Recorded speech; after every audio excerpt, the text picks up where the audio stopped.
Back Porch. So glad to have you with us tonight. Well, I haven't cooked anything for you in about 3 weeks because I've been without a stove. But I have one now, and I thought I'd make you something kind of special. So tonight we're going to make chicken Kiev, but it's going to be chicken Kiev with a southern twist because I'm cooking it. So it's going to have a little southern twist. Basically, chicken Kiev is fried chicken, but it has a little surprise in the middle, and I'll show you that. So let's get cooking. Okay, chicken Kiev. I told you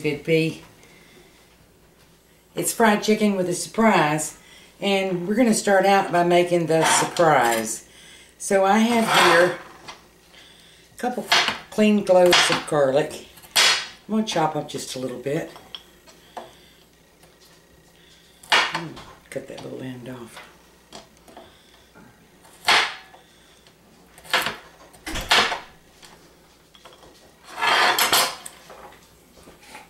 And I'm going to sprinkle it with a little kosher salt.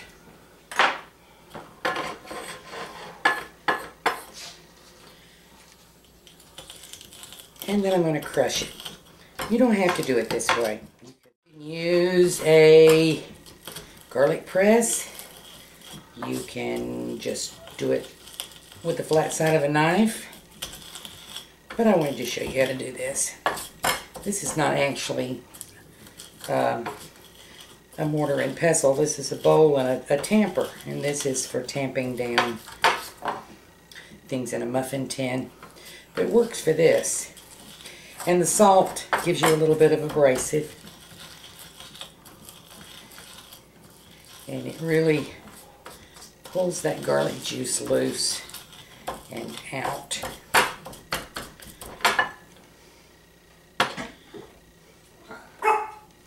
Then I have here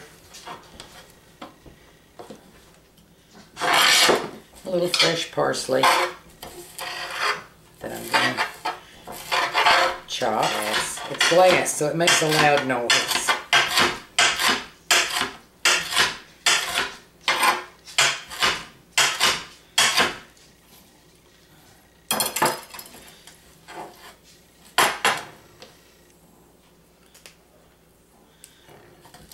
And we're going to crush that around a little bit too.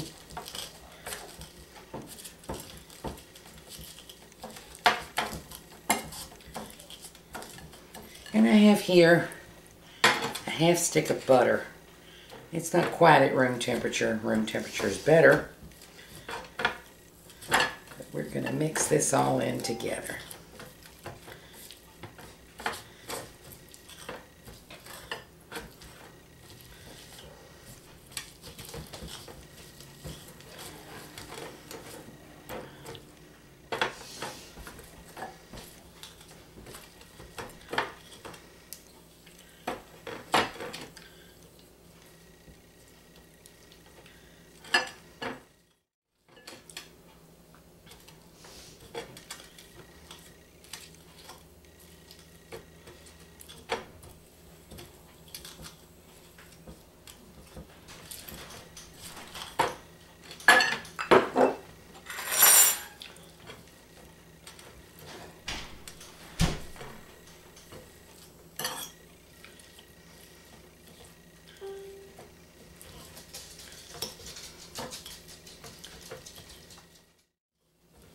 Okay, I'm going to shape this, split it about in half, and I'm going to shape it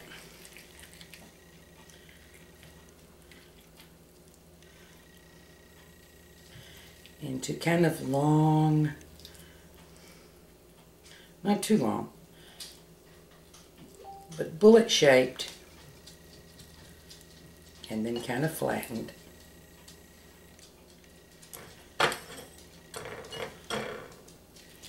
Little portions.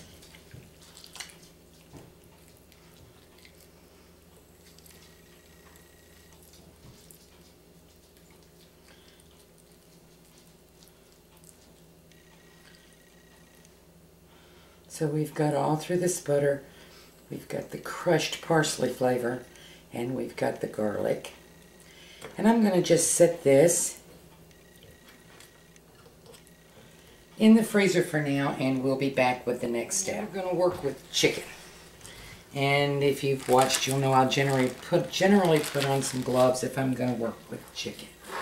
You just don't want chicken to splash around.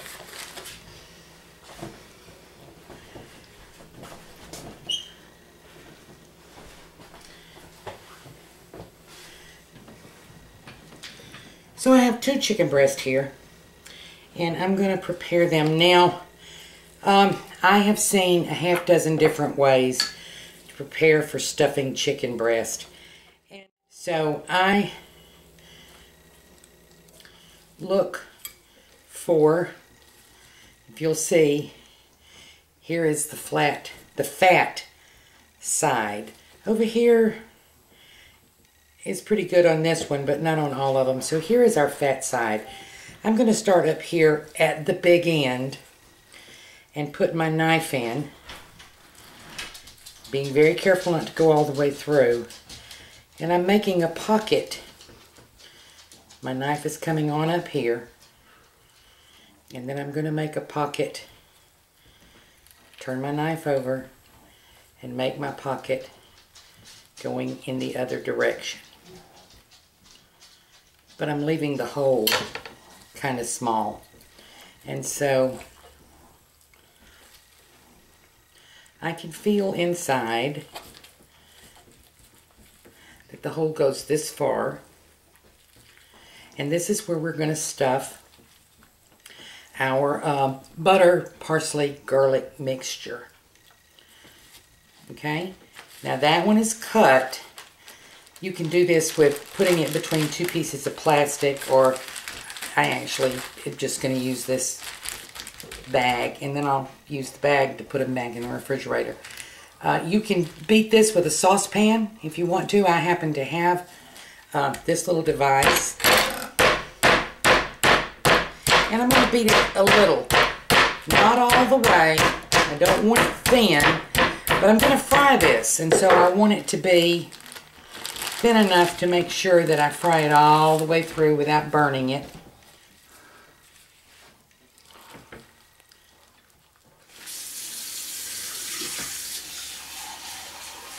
Okay, so let's do our second one.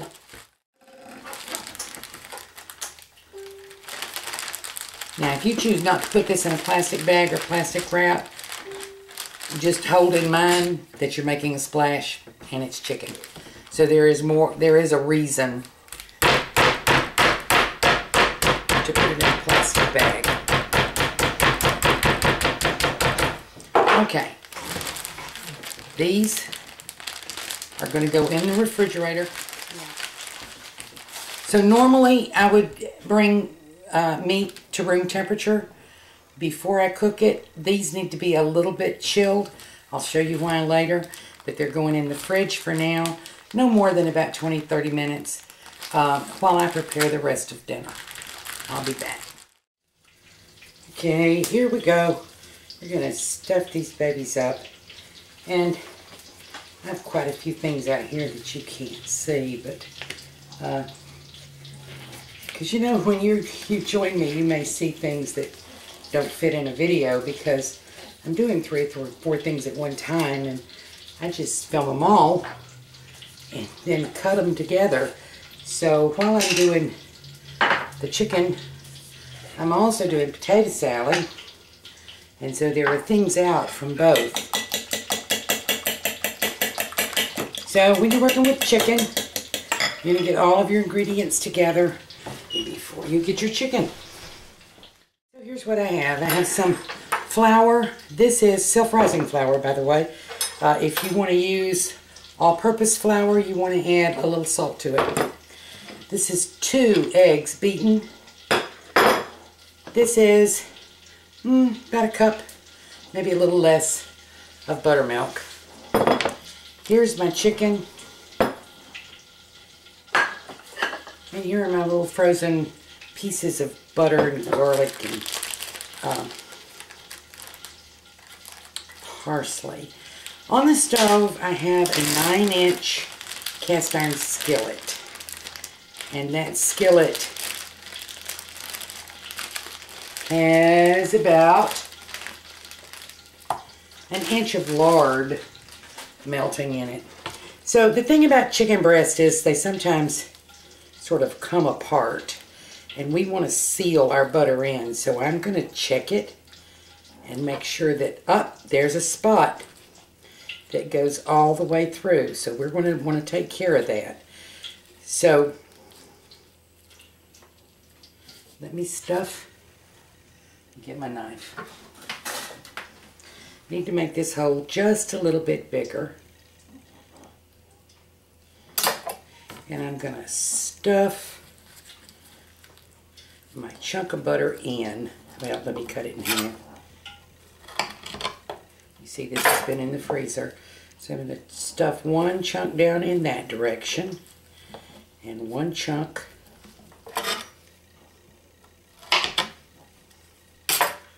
in this direction.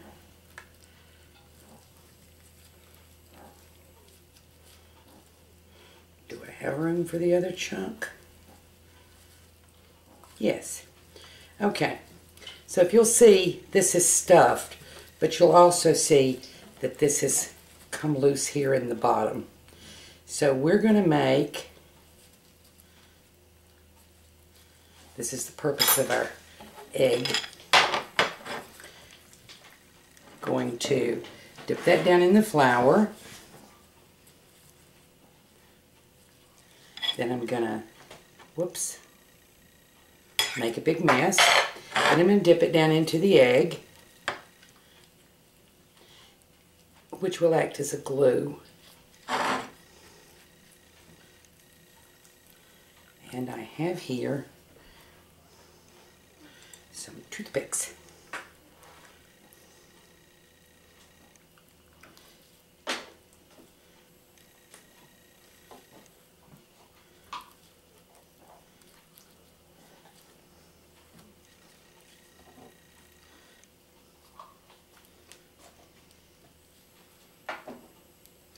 And just so you know, I didn't actually cut that all the way through. The chicken just sometimes comes apart because it's kind of in layers. So let's make sure we close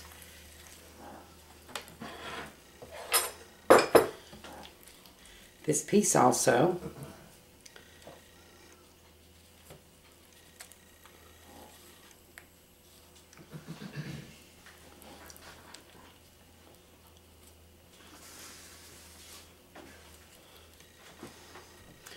Okay, so we have a nice big fat chicken breast, and we have closed it up so it goes in the egg wash again, in the flour,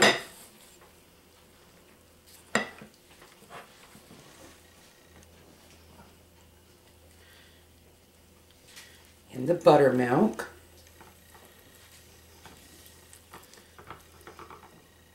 and back in the flour. We're coating this, double dipping very generously in flour,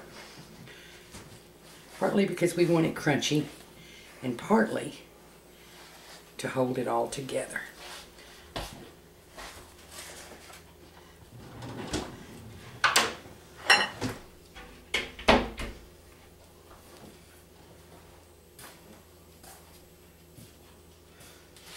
So I'm going to chill this about 10 minutes just to let that egg form the bond, and then we'll come right back and cook it.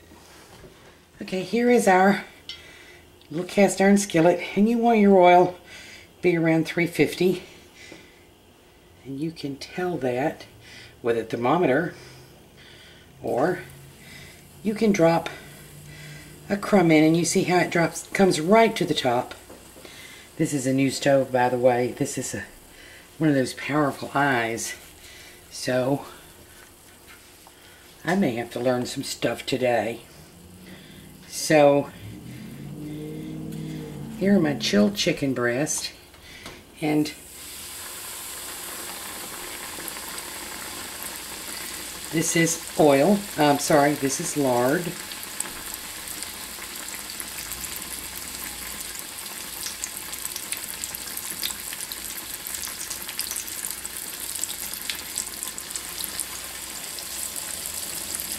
So I can get rid of my gloves now.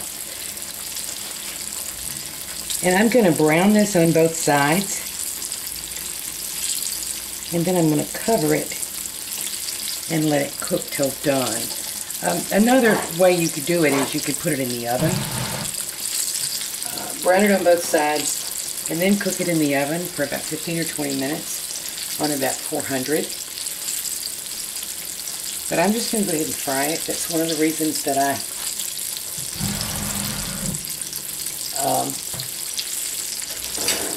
pressed it out, so it wouldn't be quite so thick.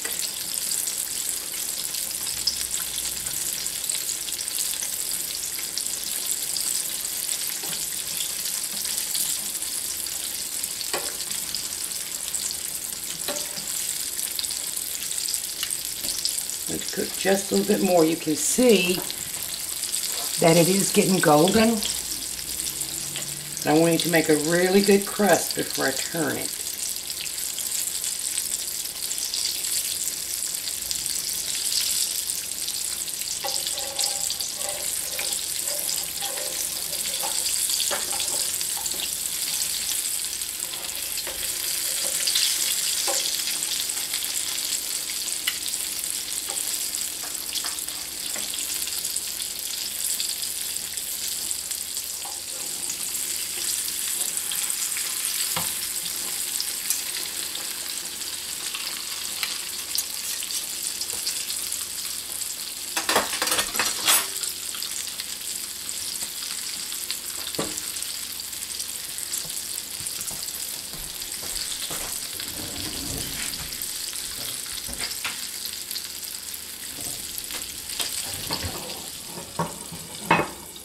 Okay, now we're going to cover it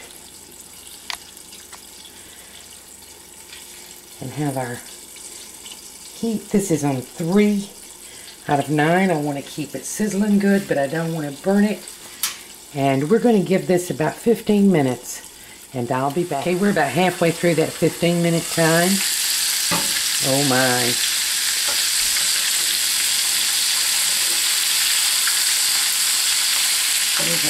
Some of our lovely butter. So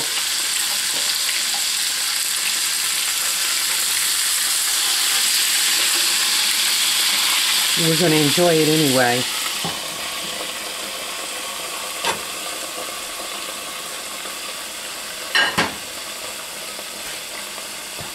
Okay, we're about a minute left on our 15.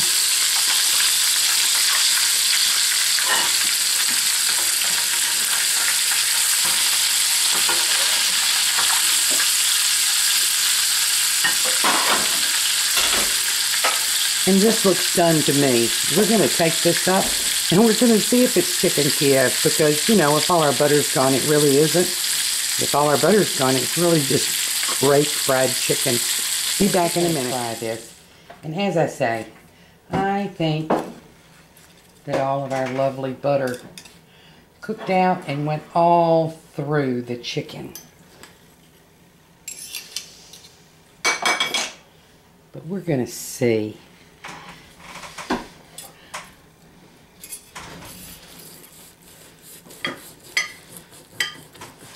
Ah, there we go. So we have some butter left, and we have some juicy, lovely fried chicken. See our nice butter sauce under there? And yes, some of it came out, but not enough to ruin this lovely fried chicken. Oh my. Maybe you can hear that crunch.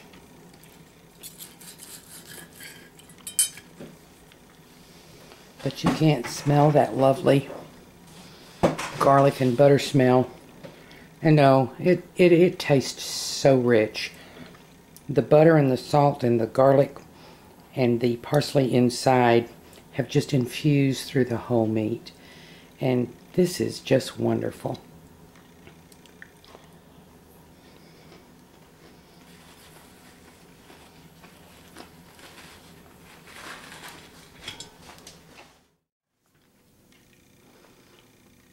So thank you for joining us on Debbie's Back Porch.